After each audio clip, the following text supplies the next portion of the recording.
empezar con una historia personal que fue el jueves 10 de enero del 2019. Seguramente es una fecha que no es una fecha que ustedes recuerden como algo particular, pero en mi caso sí. Venía a España, como notarán por mi acento, soy argentino, y antes de viajar tenía una molestia en una muela que me había hecho, un implante hace un tiempo, y dije, lo voy a ver al dentista para no irme a España de viaje, que me venía por 15 días, digo, a ver si justo después. Así que tenía 3 días antes de irme de viaje con un montón de cosas y reuniones y Skype, y entre esos pude meter al dentista. Lo fui a ver el jueves 10 de enero, entonces me acuestan en una de estas sillas muy modernas donde bajas la cabeza, los pies suben y tú estás así, ¿no? Como en un embudo. Y el tío estaba trabajando, como siempre los dentistas hablan y uno no puede contestar, ¿no? Y en un momento yo siento algo en la garganta y lo veo, lo miro para arriba y el dentista pálido. Y yo quiero respirar y no puedo respirar. Y me dice, no te lo tragues, que es un destornillador.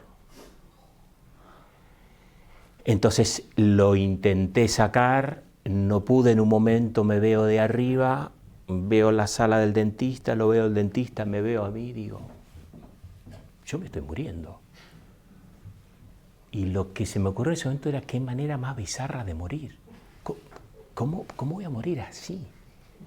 Y entonces ahí era claro que o me intentaba tragar el destornillador o me moría ahí, con lo cual me lo tragué.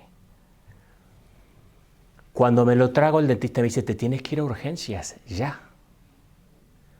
Llego a urgencias y me encuentro con esto. Esto es mi estómago y este es un destornillador.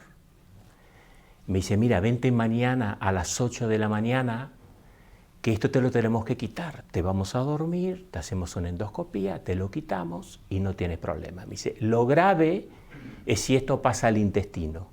Porque en el intestino, con las vueltas que da y con esta punta, me dice, te puedes perforar el intestino y en 2 o 3 horas te mueres. Bueno, más vale que me lo saquen. Al día siguiente estaba allí a las 8 de la mañana y me dice, mira, te voy a sacar otra radiografía para ver en qué parte del estómago está. Vale. Me saca otra radiografía y vuelve esta mujer blanca, no de nombre, sino de color de su tez. Y me dice, Diego, ha pasado al intestino, ya no te lo podemos quitar. Así que, interesante. Esto es para empezar a hablar del primer punto que les quiero hablar, que es del cambio. Entonces lo que me dice, mira, lo tendrás que eliminar, tienes que comer mucha fibra y nos tienes que llamar, estaremos por WhatsApp conectados cada 2 horas, cualquier molestia me tienes que decir y te tenemos que internar urgente y operar en ese momento. Pasaron 72 horas. Suspendí obviamente todas mis reuniones, todo lo que tenía, me cambió la vida, me cambió la película mental que yo tenía. Y obviamente tocaba paciencia y confianza. Yo creo que entré en una suerte de meditación profunda, con una visualización para ir viendo cómo iba ese trayecto y que no se trabe, y hice todo lo que tenía en mi poder para trabajar esa situación. Por suerte, después de 3 días lo pude eliminar, no tuve complicaciones, no me ha quedado ninguna secuela. Pero lo que a mí me vino en ese momento son algunas cosas claras. Sentía que era un momento que me tocaba cambiar. Yo en lo profesional venía trabajando con una consultora española en Argentina, Chile y Uruguay, y me sentía como esos gestores contables de antes que tenían las mangas negras con la visera y contaban. Pues mi vida venía así. Lo que entraba era un poco más de lo que salía, tenía ahorros, tenía buena relación con mis hijos, estaba todo más o menos bien, pero algo me estaba faltando. Uno de los mensajes que entendí claramente era, te toca dar más de lo que tienes para dar. Y te toca darlo aquí y te toca darlo también en España, donde yo ya había vivido 12 años. Así que realmente tocaba cambiar, tocaba soltar, tocaba escuchar esta voz interna, porque yo sentía que tenía una nueva oportunidad y que tenía que hacer lo que me tocaba hacer. Esto, como les decía, era para introducirlos en el tema del cambio. Todos vivimos en el cambio, aunque tenemos la sensación de que las cosas no cambian demasiado, que más o menos todos los días son iguales, y en ese todos los días son iguales estamos a veces un poco adormecidos y encantados con lo que llamamos esta zona de confort. Entonces los americanos hablan de este término, no sé si lo conocen, que se llama VUCA, que hablan de la realidad, de cómo es la realidad hoy, ¿no? Con todos estos cambios constantes.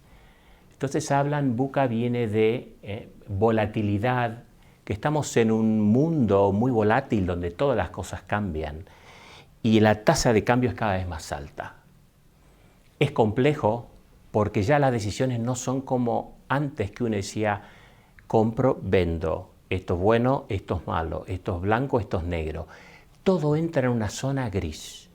Bueno, podría ser bueno, pero no sé, y si pásalo, y estamos en esta zona en la cual nos movemos, donde hay mucha complejidad, porque son muchos factores los que inciden, factores internos y muchos factores externos. Mucha ambigüedad, por esto de que decíamos, de falta de claridad en los significados de lo que está pasando. Y esto crea mucha incertidumbre. Así que el primer punto tiene que ver con el cambio, ¿no? Buda decía que hay una única ley del universo que no cambia, y es la ley que todo cambia.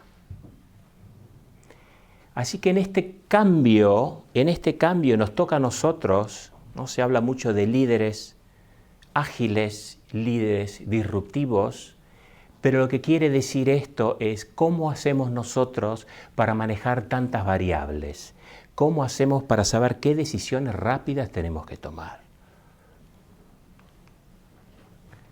Y hablando de la disrupción, obviamente, todos conocemos casos, ¿no? Que los hablamos de estos negocios que no entran por el lugar habitual. Estamos mirando para este lado y parece que entran por la ventana y desarrollan el negocio de otra manera totalmente distinta. Cambian las reglas de juego. Tanto Netflix, Spotify, Airbnb. Esto fue con la situación de Chile, que cuando lo puse esto hace un mes atrás, estaba comenzando una situación de incertidumbre política en Chile. Y el embajador dice, ¿quiénes tenemos experiencia académica y política? No previmos esto. De nuevo, no pasa solo en el mundo de los negocios, está pasando en todos lados. Lo que sucede no es lo que nosotros preveíamos que iba a suceder y tenemos que estar preparados para eso, porque este es el mundo que nos toca.